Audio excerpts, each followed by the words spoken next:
আকাশবাণী খবর পড়ছি প্রিয়া বিশ্বকর্মা। প্রথমে বিশেষ বিশেষ খবর। প্রধানমন্ত্রী নরেন্দ্র মোদী বলেছেন, নতুন ভারত সন্ত্রাসবাদ সহ্য করে না, বরং সন্ত্রাসবাদীদের উচিত শিক্ষা দেয়। ভারতে আইসিসের মাথা হ্যারিস ফারুকিকে গ্রেপ্তার করেছে আসাম পুলিশের বিশেষ টাস্ক ফোর্স। পাকিস্তানের বালুচিস্তান প্রদেশের গোয়াদার বন্দর কমপ্লেক্সে 7 জন সশস্ত্র হামলাকারী নিরাপত্তা বাহিনীর গুলিতে নিহত হয়েছে। প্রথম দফার লোকসভা নির্বাচনের জন্য আজ বিজ্ঞপ্তি জারির সঙ্গেই শুরু হয়েছে মনোনয়ন জমা দেওয়ার কাজ। ভোটের নির্ঘণ্ট ঘোষণার পর থেকে পশ্চিমবঙ্গে এ পর্যন্ত আচরণবিধি লঙ্ঘনের লক্ষাধিক অভিযোগ জমা পড়েছে নির্বাচন কমিশনের কাছে। ভারতের পিভি সিন্ধু, লক্ষ্য সেন এবং কিদাম্বি শ্রীকান্ত বাসেলে সুইস ওপেন ব্যাডমিন্টন প্রতিযোগিতার প্রাক কোয়ার্টার ফাইনালে পৌঁছেছেন। আজ সেই বিস্তারিত খবরে। প্রধানমন্ত্রী নরেন্দ্র মোদী বলেছেন, নতুন ভারত সন্ত্রাসবাদ সহ্য করে না, বরং সন্ত্রাসবাদীদের উচিত শিক্ষা দেয়। নতুন দিল্লিতে আজ ভারত রাইজিং সামিটে তিনি বলেন, একসময় যারা ভারতকে সন্ত্রস্ত করে রাখত, এখন তাদের খুঁজে পাওয়া যায় না। গোটা বিশ্ব মনে করে 21 শতক হল ভারতের শতক। आतंक के सरगना हो या विकास और शांति की चाहत रखने वाले देश हो, सबने राइजिंग भारत अनुभव किया। ये नया भारत आतंक के जख्म को नहीं सहता है, बल्कि आतंक के जख्म देने वालों को पूरी ताकत से सबक भी सिखाता है। जो हमें आतंकी हमलों के जख्म देते थे, उनकी क्या हालत है ये देशवासी भी देख रहे हैं और दुनिया भी देख रहे हैं। एक सुरक्षित राष्ट्र ही एक विकसित राष्ट्र का आधार होता है और आज यही भारत की पहचान है। আসাম পুলিশের বিশেষ টাস্ক ফোর্স ভারতে আইসিসের মাথা হ্যারিস ফারুকিকে গ্রেপ্তার করেছে। আজ ধুবড়িতে তার সঙ্গে আরও এক আইসিস সদস্যকে পাকড়াও করে এসটিএফ। আসাম পুলিশের মুখ্য জনসংযোগ আধিকারিক জানিয়েছেন, বিভিন্ন কেন্দ্রীয় সংস্থার কাছ থেকে পাওয়া তথ্যের ভিত্তিতে আন্তর্জাতিক সীমান্ত পেরিয়ে এদেশে ঢুকে পড়া এই দুজনকে এসটিএফ গ্রেপ্তার করে। জিজ্ঞাসাবাদের জন্য তাদের গুয়াহাটিতে নিয়ে যাওয়া হয়েছে। এরপর ধৃতদের তুলে দেওয়া হবে এনআইএর হাতে। নিষিদ্ধ খালিস্তান লিবারেশন ফোর্সের জঙ্গিদের হাতে সৌরচক্র পুরস্কারপ্রাপ্ত কমরেড বলবিন্দর সিং সান্ধুর হত্যাকাণ্ডের ঘটনায় 2 অভিযুক্তের স্থাবর সম্পত্তি বাজেয়াপ্ত করেছে জাতীয় তদন্তকারী সংস্থা এনআইএ। গুরুদাসপুর জেলার গুরবিন্দর সিং ওরফে বাবা এবং তরুণ জেলার হরবিন্দর সিং ওরফে পিন্ডার ওরফে ধিলানের নামে রয়েছে এই সম্পত্তিগুলি। এনআইএর তদন্তে উঠে এসেছে, কমরেড বলবিন্দর সিং সান্ধুর বাড়িতে নজরদারি চালাতে অভিযুক্ত ইন্দ্রজিৎ সিংকে সাহায্য করেছিলেন হরবিন্দর সিং।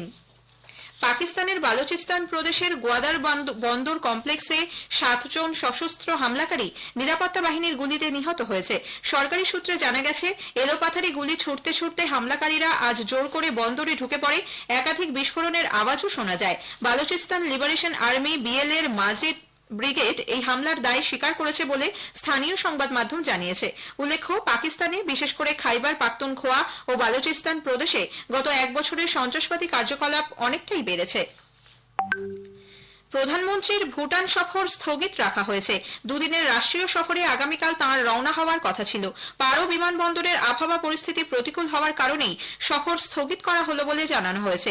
কূটনৈতিক আলাপ আলোচনার মাধ্যমে দুটি দেশ প্রধানমন্ত্রীর সফরের নতুন তারিখ স্থির করছে বলে জানিয়েছে বিদেশ মন্ত্রক। প্রধানমন্ত্রী আজ ইউক্রেনের রাষ্ট্রপতি ভলোদিমির জেলেনস্কির সঙ্গে ভারত ইউক্রেন অংশীদারিত্ব জোরদার করার বিষয়ে আলোচনা করেছেন। জেলেনস্কির সঙ্গে টেলিফোনে কথোপকথনে শ্রী মোদী শান্তির জন্য সব রকম প্রচেষ্টা এবং সংঘাতের দ্রুত অবসানে ভারতের ধারাবাহিক সমর্থনের কথা জানান। তিনি বলেন, জনকেন্দ্রিক দৃষ্টিভঙ্গির ভিত্তিতে ভারত মানবিক সহায়তা প্রদান অব্যাহত রাখবে। বুলগেরিয়ার পণ্যবাহী জাহাজ এমভি রুয়েনকে জলদস্যু মুক্ত করা এবং কর্মীদের উদ্ধারের জন্য সেদেশের রাষ্ট্রপতি রুমেন রাদেভ কৃতজ্ঞতা প্রকাশ করেছেন। রাষ্ট্রপতি দ্রৌপদী মুর্মুকে টেলিফোন করে ধন্যবাদ জানানোর পাশাপাশি উভয় নেতা অভিন্ন মূল্যবোধ ও স্বার্থের ভিত্তিতে দুদেশের অংশীদারিত্বকে আরও জোরদার করার বিষয়ে সহমত হয়েছেন। জাপানের পশ্চিম উপকূলে দক্ষিণ কোরিয়ার পতাকা লাগানো একটি জাহাজ ডুবে 7 নাবিক প্রাণ হারিয়েছেন। নিখোঁজ 2 জন নাবিকের এখনো খোঁজ চলছে। ঝোড়ো হাওয়ায় সমুদ্র উত্তাল থাকায় উপকূলের কাছাকাছি জাহাজটি নোঙর করেছিল। জাপানের হিমেজি বন্দর থেকে সেটি দক্ষিণ কোরিয়ার উলসান যাচ্ছিল বলে জানা গেছে। খবর শুনছেন আকাশবাণী থেকে। প্রথম দফার লোকসভা নির্বাচনের জন্য বিজ্ঞপ্তি জারির মধ্যে দিয়ে আজ শুরু হলো মনোনয়নপত্র দাখিলের কাজ। চলবে এ মাসের 27 তারিখ পর্যন্ত। এই পর্বে পশ্চিমবঙ্গের কোচবিহার, আলিপুরদুয়ার ও জলপাইগুড়ি এই তিনটি সহ 102টি আসনে ভোট নেওয়া হবে 19 এপ্রিল। এদিকে ভোটের নির্ঘণ্ট ঘোষণার পর থেকে নির্বাচন কমিশনের কাছে প্রচুর অভিযোগ জমা পড়েছে বলে পশ্চিমবঙ্গের অতিরিক্ত মুখ্য নির্বাচনী আধিকারিক অরিন্দম নিয়োগী জানিয়েছেন। এখনো পর্যন্ত কুচবিহারে জমা পড়েছে 5,726টি কমপ্লেন, আলিপুরদুয়ারে 3,458টি অভিযোগ এবং জলপাইগুড়িতে 1,923টি অভিযোগ। সারা রাজ্যের ক্ষেত্রে এখনো পর্যন্ত এনসিসি ভায়োলেশন রিলেটেড যে কমপ্লেন জমা পড়েছে তার সংখ্যা হচ্ছে 1,27,726। সারা রাজ্যে এখনো পর্যন্ত সিভিজিলের 250টি কমপ্লেন জমা পড়েছে। এই কমপ্লেনগুলি 100 মিনিটের মধ্যে ডিসপোজ হয় কমিশনের নির্দেশ অনুযায়ী। আমাদের সেই মতো ডিসপোজাল প্রশাসকরা সবকিছু করছেন। নির্বাচন কমিশন রেল স্টেশন ও বিমানবন্দরের মতো সরকারি সম্পত্তি থেকে সমস্ত রাজনৈতিক পোস্টার সরিয়ে ফেলতে কেন্দ্রীয় ও রাজ্য সরকার এবং কেন্দ্রশাসিত অঞ্চলগুলির প্রশাসনকে নির্দেশ দিয়েছে। এক চিঠিতে কমিশন বলেছে, দেশের বহু জায়গায় এখনো অনুমোদনহীন রাজনৈতিক বিজ্ঞাপন দেখা যাচ্ছে বলে তাদের কাছে বিভিন্ন মহল থেকে অভিযোগ আসছে। নির্দেশ অমান্য করাকে কমিশন গুরুতর বিষয় হিসেবে দেখছে বলেও চিঠিতে উল্লেখ করা হয়েছে। সমস্ত সরকারি সম্পত্তি থেকে অনুমোদনহীন রাজনৈতিক পোস্টার হটানোর নির্দেশ কার্যকর করার